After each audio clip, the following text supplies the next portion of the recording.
नमस्कार, आप सभी का स्वागत है एनडीटीवी राजस्थान पर और मैं हूं आपके साथ शुभेंदु सिंह। प्रदेश में चल रही पेट्रोल डीजल की हड़ताल अब खत्म हो चुकी है, क्योंकि डीलर एसोसिएशन की जो हड़ताल थी उस पर अब बातचीत के बाद विराम लग चुका है। लेकिन पेट्रोल के महंगे होने से सिर्फ आवागमन की दिक्कत नहीं होती, बल्कि प्रदेश में बाकी चीजें भी काफी महंगी हो गई हैं। बारिश की कमी की वजह से राजस्थान के ज्यादातर जिले महंगाई की मार झेल रहे हैं और आने वाले दिनों में महंगाई बढ़ने के आसार हैं। बाजार में दूध से बने उत्पाद पर 10 से 15% की बढ़ोतरी देखी जा सकती है। दूध से बने सभी उत्पाद जैसे घी, दही, पनीर के दाम बढ़ने से आम लोगों की परेशानियां भी बढ़ने वाली हैं। एनडीटीवी राजस्थान की टीम पहुंची ग्राउंड जीरो पर। हमने लोगों से बात की और जानने की कोशिश की कि क्या हैं लोगों की समस्याएं और सरकार से क्या है लोगों की मांग। देखिए हमारी ग्राउंड रिपोर्ट। जोधपुर की दूध मंडी में जहाँ भाव बढ़ते हैं, लेकिन इस बार भाव नहीं बढ़ रहे हैं। लेकिन इनको खरीदारी करने में क्या परेशानी आ रही है उनसे जानते हैं। किस तरह की परेशानी आ रही है? मानसून कम हुई, बरसात कम होने से। मानसून कम, बरसात कम होने से क्या है, यहाँ तो हरा चारा मिलना है, या जो चारा सूखा चारा होता है उसका बहुत कम हुआ। और अनाज है, जो अनाज है वो भी नहीं मिल जाता। कुल मिला के यहाँ का पशुआहार भी महंगा होगा और चारा भी महंगा होगा। और दूध जो हमारा है इसकी रेट बिल्कुल कम है। सीजन आती है तो सीजन का भाव होते हैं 50 से 60 65, और अभी चल रहा है 40 से 42 रुपये। तो इस तरीके से पशुपालकों को पशुपालन में बहुत परेशानी हो रही है। और दूध के भाव तो नहीं बढ़ रहे, क्या आने वाले दिनों में घी के भाव बढ़ सकते हैं? इस तरह से जो है चारा महंगा है, पशुआहार महंगा है, क्या लगता है? बिल्कुल बाहर से जो चीज़ आएगी आने वाली वो तो सब महंगी ही हो। हमारा दूध जो है वो सिर्फ 100 रुपये ही महंगा होता है, जैसे नॉर्मली रहता है 40 से 45 रुपये। और इसमें हमारे लिए बहुत ही ज़्यादा परेशानी है पशुओं को पालने की, क्योंकि हर चीज़ महंगी है। हमारा दूध सस्ता है। इससे आप समझते हैं कि दूध के भाव तो आपने बढ़ा, तो क्योंकि समय पर अगर नहीं दिखता है तो फटने का डर रहता है। तो किस तरह से आपको लगता है कि आप कितना घाटा सहन करते हैं, और इस बार मानसून नहीं होने से कितनी आपको परेशानी का सामना करना पड़ता है? इस बार तो हर महीने में हमें लाख 1.5 लाख का हर आदमी को घाटा खाना पड़ता है। और आगे अगर नहीं हुआ तो इस घाटा ज़्यादा बढ़ेगा, कम नहीं होगा हमारा। इससे मैं सरकार से कुछ बात समझाना, जैसे हम 50,000 तक का घाटा खा सकते हैं, इससे ज़्यादा हम नहीं खा सकते। महंगाई का सामना करना पड़ता है हमको। अब आ रहा है दूध तो भाव में बिक रहा है हमारा 50 बिकना चाहिए, तो घर में पोसाता है, नहीं तो नहीं पोसाता है। और किराया भाड़ा वो वगैरह, पेट्रोल डीजल के दाम भी बढ़े हुए हैं। पेट्रोल डीजल के दाम बढ़े हुए हैं। रास्ते का तेल लग जाता है, वहाँ से लेके आते हैं 70। और कल हड़ताल रहेगी पेट्रोल पंप की, तो शायद आपको लाने में असुविधा होगी। और हमारे पानी भी है नहीं, वहाँ पे पानी आता नहीं है। बिल्कुल पूरा रोड पे आता है, जो रोज का 2 टंकी पानी आता है, 1000 रुपये का पानी डलाना पड़ता है रोज का। इस सबसे जीएसटी भी बढ़ना पड़ता है आपको। GST बढ़ना पड़ता है। पशुआहार खरीदते हैं, कितनी आप लोगों को महंगाई का काम है? महंगाई तो भैया जी बहुत ज़्यादा हो गई है। एक तो 150 गाय है हमारी, और कपड़ा रुपया खोली है तो गाय नौका क्या बेच में पानी पावा गाय कई करियो गवर्नमेंट माने तो अब पाकिस्तान का तो बढ़िया रहे और भूखा मरे गाय। शहर से बाहर हाईकोर्ट 40 रुपये ऊपर तो दूध नहीं पीते। मेरी बात, शहर के बाहर हाईकोर्ट के आदेश के बाद आपके गायों को वापस किया गया था, सरकार ने सुविधा नहीं दी है। कुछ नहीं दिया, कुछ नहीं दिया। हम खुद खरीदते हैं, थोड़ी करी है किराए बैठा 30,000 किराए पर महीना रो, और 1 लाख रुपये पानी आवे अब लावन कर। जीएसटी में क्या उसमें लोचा है? जैसे तिल और जो दलहन है, जैसे कि फल वगैरह है उसमें जीएसटी लागू रहता है। ये क्या कहते हैं, जो दाल की चूरी वगैरह, ये जो बाटा निकलाते करते हैं उसमें जो जीएसटी वगैरह है, गवर्नमेंट को कम से कम इस पर छूट। तो बढ़ते दूध के दामों को लेकर के अब सवाल है और ये माना जा रहा है कि आने वाले समय में और भी ज़्यादा दामों में इजाफा हो सकता है और साथ ही दूध से बने हुए जो उत्पाद हैं वो भी महंगे होने की संभावना है। महंगाई जिसका चौतरफा तरीके से असर पड़ता हुआ दिखाई दे रहा है। इसी बात को जरा समझने की कोशिश करते हैं। इस बीच हमारे साथ एक खास मेहमान कार्यक्रम में जुड़ चुके हैं। डॉक्टर भूपेंद्र बहादुर तिवारी जी हैं, अर्थशास्त्री हैं। सर, बहुत स्वागत है आपका एनडीटीवी राजस्थान पर। और साथ ही हमारे संवाददाता अरुण हर्ष भी हमारे साथ जुड़ चुके हैं। अरुण, सबसे पहले जरा एक जवाब मैं आपसे लेना चाह रहा हूं, क्योंकि महंगाई को लेकर के बड़ा संकट है, चाहे केंद्र स्तर पर हो चाहे राज्य स्तर पर हो, दूध के दामों में इजाफा और दूसरी तरफ दूध से बने हुए जो उत्पाद हैं बढ़ोतरी के आसार दामों में। इसको लेकर के लोगों का क्या कहना है? शुभेंद्र, मैं बताना चाहूंगा, जिस तरह से पिछले माह में, अगस्त माह में जिस तरह से बारिश नहीं थी, मानसून से पहले की जिस तरह के जो विपर्जय आया था, उस समय किसानों ने अपने खेत में फसलें बो दी थी। फसलें बोने के साथ ही साथ जिस तरह से चारे की, हरे चारे की उम्मीद जताई थी, लेकिन 1 महीने से बारिश नहीं होने के कारण से अब जो बारिश हुई है उसके कारण से किसानों की जो फसल है वो तो खराब हुई है, साथ ही साथ इस मौसम में जो तिल, दाल और चने की फसल जो उगाई जाती है वो फसल भी खराब हो चुकी है। और इन फसलों से जो चारे से जो है गायों के लिए, पशुपालकों के लिए जो चारा आता है, दाल आती है चने की और तिल की जो खल आती है, उनके दामों में बढ़ोतरी हो गई। और उनके दाम में बढ़ोतरी के कारण से दूध से बने उत्पाद, चाहे बात करें दही, पनीर और घी, इनके ऊपर कम से कम 200 से 300 रुपये घी के दाम बढ़ने की संभावना है, 25 से 30 रुपये पनीर के दाम बढ़ने की संभावना है। तो कह सकते हैं कि जिस तरह से बरसात नहीं हुई, मानसून, प्री मानसून के बाद में जिस तरह की बारिश होनी चाहिए थी अगस्त माह में, वो बारिश नहीं होने से जहां एक तरफ किसानों की फसलें जल गई है और वहीं दूसरी तरफ अगर बात की जाए तो इन पशुपालकों के सामने भी संकट खड़ा हो गया है। बात करें महंगाई की, तो महंगाई निश्चित रूप से दबे पांव आम आदमी के किचन तक पहुंच चुकी है। करीब 20 से 25 रुपये किलो दाल के भाव में तेजी आ चुकी है और किसान भी जब अपना माल बेचने जा रहे हैं तो उनको उनका पूरा माल का दाम नहीं मिल पाता है। तो कह सकते हैं कि जिस तरह से बेमौसम जो मानसून की बारिश नहीं होने की वजह से किसानों को तो कष्ट उठाना ही पड़ रहा है, लेकिन उसका असर आम बाजार में भी देखा जा रहा है। शुभेंद्र, बिल्कुल, और इससे आम लोगों को बड़ी परेशानियां हैं, लेकिन जरा इसको समझने की कोशिश करते हैं और गहराई से। डॉक्टर भूपेंद्र बहादुर तिवारी जी भी लगातार हमारे साथ हैं। सर, एक चीज़ बताइए कि ये बढ़ती महंगाई पीछे क्यों नहीं छोड़ रही है? हम ऐसा कुछ जुगत कर सकते हैं या ऐसा कोई हम कदम उठाएं सरकार के तौर पर, या हम लोगों को राहत दे पाएं? जैसा कि हमारे संवाददाता अरुण हर्ष भी कह रहे हैं कि जो खेती किसानी में नुकसान हो रहा है उसका असर अब आप देखिए कि जो पशुपालक हैं उनके ऊपर भी पड़ता हुआ दिखाई दे रहा है और सीधे सीधे अब आम जनता की जेब पर भी इसका बोझ पड़ता हुआ दिखाई देगा। क्या हम कर सकते हैं सर? इसका उपाय तो कुछ होगा।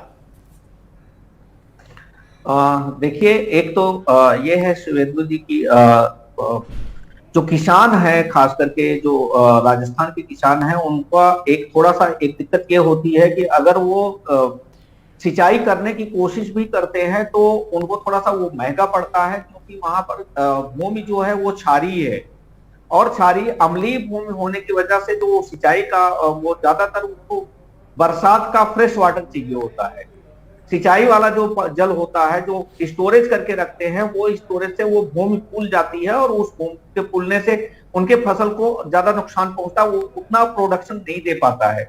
तो एक तो ये है कि हम ऐसे सिंचाई के साधनों की थोड़ी सी व्यवस्था करें। दूसरा, अगर हम उनको डायरेक्ट सब्सिडी देते हैं तो डायरेक्ट सब्सिडी से भी उनको थोड़ी सी सुविधा होती है, क्योंकि आज भी इंडिया में इतने सालों के बाद भी जो एग्रीकल्चर सेक्टर है वो आज भी वर्षा पर ही डिपेंड करती है, बरसात पे ही डिपेंड करती है। तो अगर जिस साल बरसात देखिए, अभी कहीं कहीं पर बाढ़ आ रहा है, कहीं कहीं पर सूखा पड़ रहा है। अब सूखे को किसान कैसे आखिर में अपने संसाधनों का कैसे उपयोग करे? वो फसल तो उनकी सूख जा रही है और सिंचाई वो कर नहीं पा रहे हैं। और तीसरी रिबेट जो देने की बात है, जो पेट्रोल डीजल महंगा है। अब डीजल इतना महंगा है, खास करके राजस्थान में आप देख लीजिए सबसे हाई रेट है। अगर वहां पर सरकार थोड़ा सा वैट में छूट दे दे तो दो फायदा होगा।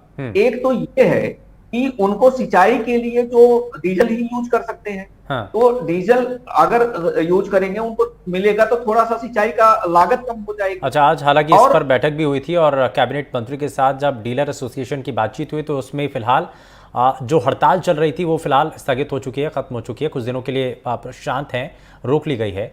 लेकिन ये जो समय था जब पेट्रोल पंप पर पेट्रोल डीजल नहीं मिल पा रहा था, तो क्या इसका असर भी जो ऐसे लोग हैं जो कि एक जगह से दूसरी जगह ट्रांसपोर्ट करते हैं, दूध पहुंचाने का काम करते हैं, उनके ऊपर भी इसका असर पड़ा होगा? क्योंकि डीजल मिल नहीं रहा था, जहां मिल रहा है वो वहां पर लंबी कतारें लग रही हैं, या कई जगहों पर ज़्यादा पैसे में भी वहां पर डीजल खरीदना पड़ रहा होगा। तो इस सब का असर आम लोगों की जेब पर भी पड़ेगा अप्रत्यक्ष तौर पर। भूपेंद्र जी। हाँ जी, बिल्कुल सही कहा आपने। देखिए, जब महंगाई बढ़ती है तो सबसे पहला असर जो होता है वो आम लोगों पर ही पड़ता है, क्योंकि जब ट्रांसपोर्टेशन कॉस्ट बढ़ेगी तो दूधिये ये जो भी लोग हैं वो वसूलने से अल्टीमेट कंज्यूमर से ही वसूला जाता है। जो भी कास्ट आती है ट्रांसपोर्टेशन कॉस्ट आएगी, प्रोडक्शन कॉस्ट आएगी, या जो भी कॉस्ट आएगी वो अल्टीमेटली कंज्यूमर से ही वसूला जाएगा। अब कंज्यूमर से वसूला जाएगा तो देखिए, अगर एक salary class middle class person है तो मिडिल क्लास पर्सन की एक फिक्स इनकम होती है, उसी में अगर महंगाई बढ़ती जाए तो वो अब सैलरी तो फिक्स है, वो साल भर के बाद ही उसका अप्रेजल होना है, या जब सरकार महंगाई भत्ता बढ़ाएगी तभी उसकी सैलरी बढ़नी है। लेकिन बीच में जब महंगाई बढ़ती है तो उसका असर उसके सेविंग पर पड़ता है, और सेविंग पर असर पड़ने से क्या होता है कि जो मिडिल क्लास फैमिली है वो उससे बहुत ज्यादा उसके रहन सहन के स्तर पर, उनके पारिवारिक जीवन स्तर पर, उनके स्वास्थ्य पर, इन सब पर पड़ता है, स्वाभाविक है ये। ठीक है भूपेंद्र जी, मैं वापस लौटता हूं। अरुण भी लगातार हमारे साथ बने हुए हमारे सहयोगी, लेकिन जरा एक तस्वीर और दिखा दें, क्योंकि प्रदेश में इस बार मानसून की कमी की वजह से किसानों की हालत काफी खराब है। कम बारिश की वजह से कहीं फसलें जल करके खराब हो गई हैं, तो कहीं पर किसानों की फसलों का उत्पादन भी घट चुका है। अब इसका सीधा सीधा असर अनाज मंडी के साथ ही आम जनता के घरेलू बजट पर भी पड़ता हुआ दिखाई दिया। किसानों को बहुत नुकसान झेलना पड़ रहा है। जोधपुर की कृषि उपज अनाज मंडी में किसानों के साथ ही मंडी पदाधिकारियों से एनडीटीवी राजस्थान की टीम ने बात की और ये जानने की कोशिश की है कि क्या है असल मायने में इनकी समस्याएं। ये रिपोर्ट हमारी आप देखिए।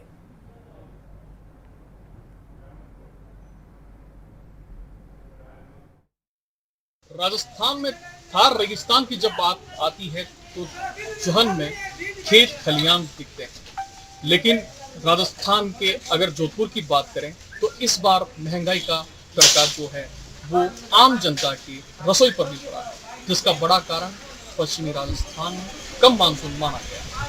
इस वक्त हम खड़े हैं जोधपुर की कृषि उपज अनाज मंडी प्रगति की कोठी में, जहां किसानों से हम विशेष बातचीत करेंगे।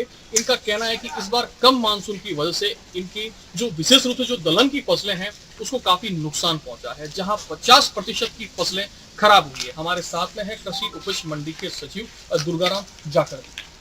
जी सर, हाँ, इस बार जैसे अगस्त माह में बारिश नहीं होने की वजह से पहले मानसून की बारिश अच्छी हुई थी, पैदावार अच्छी हो रही थी, फसल अच्छी थी, लेकिन लास्ट में जो अगस्त माह में जब फसलें पक के तैयार होने के लगी थी तो उस समय बारिश नहीं होने से वो फसलें जल गई। उससे लगभग 50% के आसपास किसानों को नुकसान हुआ है, फसलें कम हुई है। इससे मंडी में भी पहले शुरुआत में जब अगस्त माह में भाव भी इतना अच्छा था, 70 से रुपये केजी से 90-95 रुपये हो गए थे, लेकिन अब फसल खराब होने की वजह से भाव में भी वापस कमी हो गई है। इससे आम किसान को तो नुकसान हुआ ही है, इसके साथ साथ आम उपभोक्ताओं को भी नुकसान हुआ है। अगर दलहन की फसलों की बात करें तो मुख्य रूप से राजस्थान के अंदर पश्चिमी राजस्थान की बात करें तो दलहन की फसलों में मूंग और चना ये एक बड़ी फसलें हैं। तो कम बारिश की वजह से इनके ऊपर कितना प्रभाव पड़ा है? इन मूंग और मोट पे, चना तो अभी की फसल नहीं है, रबी की है, लेकिन मूंग और मोट जो इस बारिश की सीजन में है, इनमें लगभग 50 से 60% के आसपास फसल कम हुई है। अगर फसल ये अगस्त माह में एक अच्छी बरसात हो जाती तो ये फसल बहुत ही अच्छी होती, इससे आम किसान को फायदा होता है। हमारे साथ में कुछ किसान भी हैं जो अपनी फसलों को यहाँ मंडी में लाते हैं और फिर उसके बाद में उनका ऑप्शन किया जाता है। आप कहाँ से?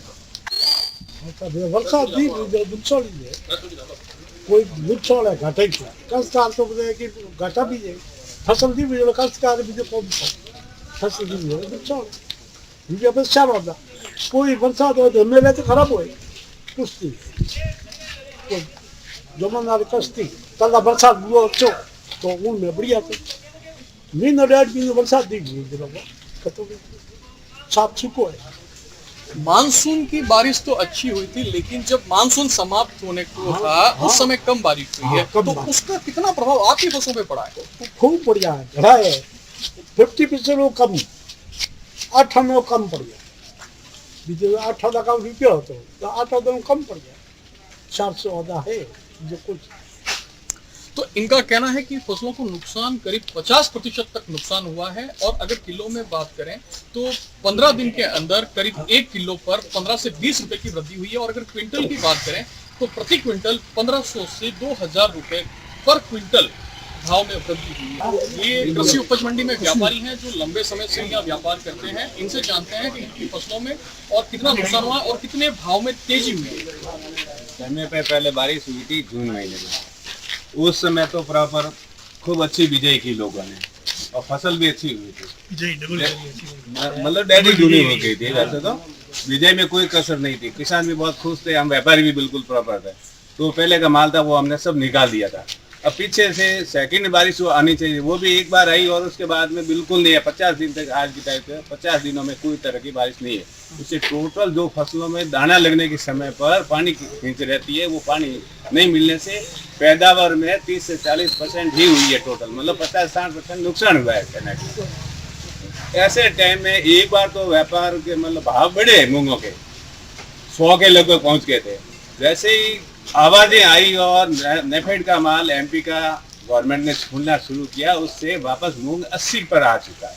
और लोगों को ये भी अफवाहें फैल रही है कि इंपोर्ट खोलेंगे, ऐसा करके व्यापारी भी लेता डर रहा है, प्लस किसानों के पास माल भी नहीं है, वो अब लावे तो अब क्या लावे। और इधर गवर्नमेंट की वो आवाजें आ गई, उससे बाजार एकदम टूट गया, किसान भी परेशान है और फसल भी नहीं है। दोनों साइड से किसान को नुकसान ही नुकसान है। अगर ये इस फसल पर भी अगर किसानों को पूरे उचित दाम मिल जाते 100 के लगभग, तब तो फिर भी किसान की जो मेहनत का मतलब लागत आ जाती। नहीं तो सिर्फ चारे के सिवाय उनको किसान को कुछ नहीं मिलने वाला।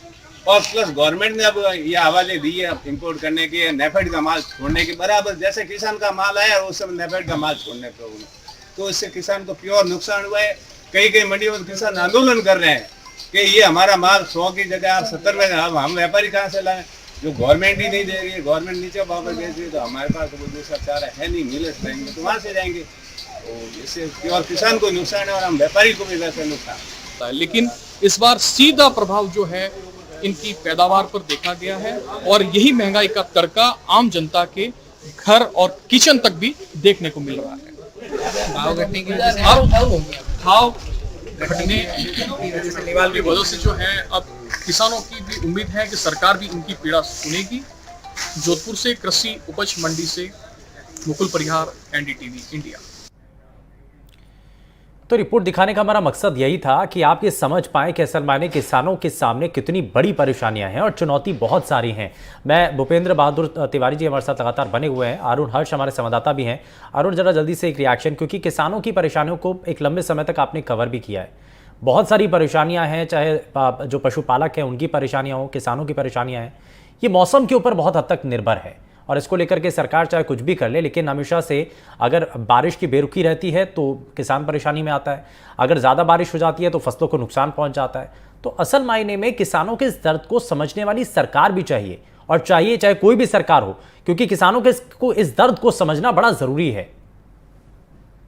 देखिए सुविधा होगी, एक बात बताना चाहूंगा। जिस तरह से हमने पहले सेगमेंट में बताया था कि मानसून की बारिश अगस्त में नहीं हुई थी, जिसके कारण से फसलें जल गई, लेकिन कल रात की बात कर दिया तो जिस तरह से बारिश हुई थी और उस बारिश में जो कटी हुई फसल थी वो भी किसानों की खराब हो चुकी है। तो ऐसे में अब किसान है जो सरकार से ये आस लगाए हुए बैठे कि कब उनकी गिरदावरी रिपोर्ट बने, कब उन्हें इंश्योरेंस का क्लेम का पैसा मिले, ताकि जो उन्होंने कर्ज पर लिया था साहूकार से और ब्याज पर जो पैसे लेकर आए वो उतार सके। क्योंकि उनका माल तो जो फसल जो उन्होंने बोई थी वो पहले बरसात नहीं होने के कारण से जल गई थी और बची कुछ जो फसल थी वो बरसात के कारण से भीग गई और खराब हो गई। तो कह सकते हैं किसान अब गिरदावरी की तरफ मुंह लगाए बैठे हैं। यानी कि दो पहलू हो गए ना इसमें अरुण, इसमें दो पहलू हो गए। एक तरफ किसान परेशान है और दूसरी तरफ जनता भी परेशान है। जनता परेशान कैसे, जरा मैं उपेंद्र जी से समझ लेता हूं।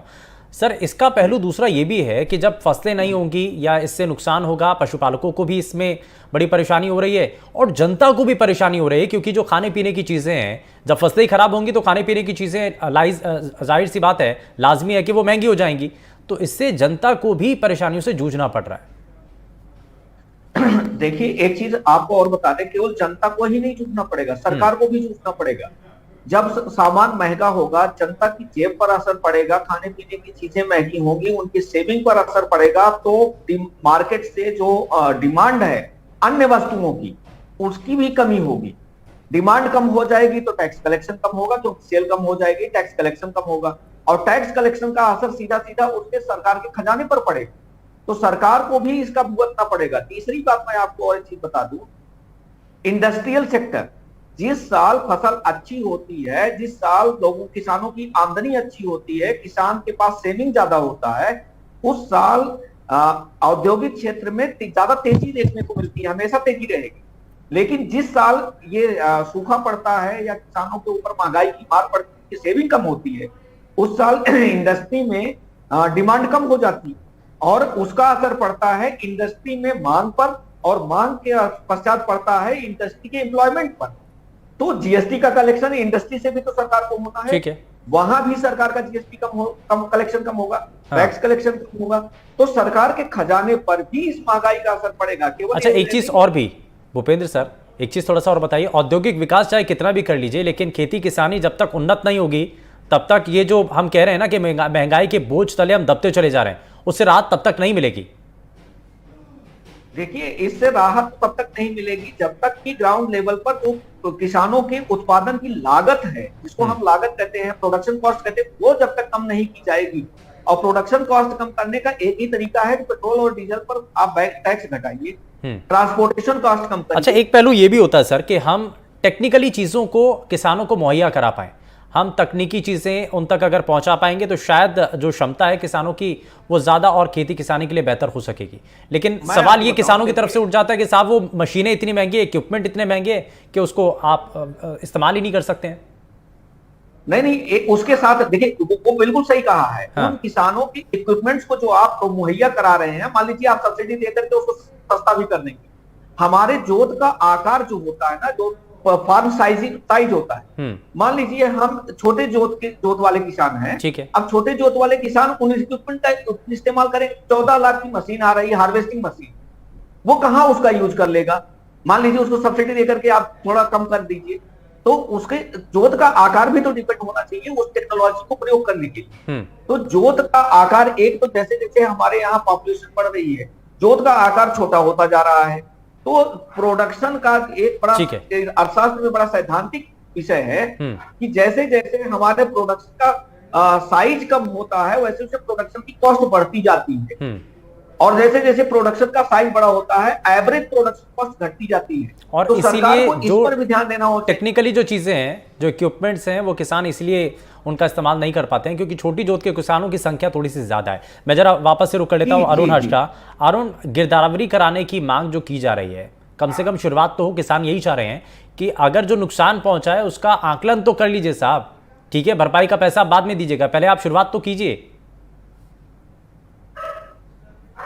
आपको गिरदावरी की लेकर अगर बात की जाए तो आज ही लूनी विधानसभा में जिस तरह से किसान 5 घंटे तक लूनी उपखंड मुख्यालय है वहां पर धरने पर बैठे रहे और वहां के जो अधिकारी मौके पर नहीं पहुंचे, स्थानीय जनप्रतिनिधि ने जब फोन लगाया तब वो वहां मौके पर पहुंचे और किसानों से बातचीत की। वहीं बात की जाए अगर पश्चिमी राजस्थान के जालोर की, वहां पर गिरदावरी रिपोर्ट करवाने के लिए किसान जब वहां पहुंचते हैं तो वहां नेटवर्क नहीं मिलता, और नेटवर्क नहीं मिलता तो एक प्रोसेस है जो पॉस्ट मशीन से जो उसका थंब लिया जाता है वो नहीं लिया जा रहा है। इस कारण से किसान परेशान हो रहे हैं। वही सरकार ने एक कह दिया है कि 72 घंटे में वो रिपोर्ट करे। अब इस माहौल में जिस तरह से नेटवर्क आपको नहीं मिल रहा है, अधिकारी सीट पर नहीं मिल रहे, ऐसे में किसान जाए तो जाएगा। और वाकई इस बात को लेकर सरकार को संजीदा होना पड़ेगा कि क्योंकि चुनावी साल है, 2023 के चुनाव आने वाले, ऐसे किसान जिस तरह से परेशान है वो सरकार के लिए मुश्किलें भी खड़ी कर सकते हैं। एक बात और कहना चाहूंगा शुभेंदु, जिस तरह से किसान बारिश के पानी की बात कर रहे थे तो बिजली भी समय पर किसानों को नहीं मिल रही, उसको लेकर भी कई जगह प्रदेश में जिस तरह से किसान है जो आंदोलन भी कर रहे हैं, तो ऐसे में सरकार को सोचना पड़ेगा किसानों को राहत कैसे दी जाए और आम जनता को महंगाई से कैसे मुक्ति दिलाई जाए, इस बारे में विचार करने की आवश्यकता है। ये बड़ी चिंता का विषय भी है। खैर, बहुत शुक्रिया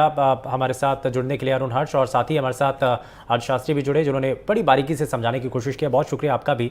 लेकिन किसानों की इस परेशानी का अंत कैसे होगा, क्योंकि एक तरफ किसान परेशान है और दूसरी तरफ महंगाई का बोझ आम जनता के ऊपर पड़ता हुआ दिखाई दे रहा है। फिलहाल के लिए बस उतना ही। नमस्कार।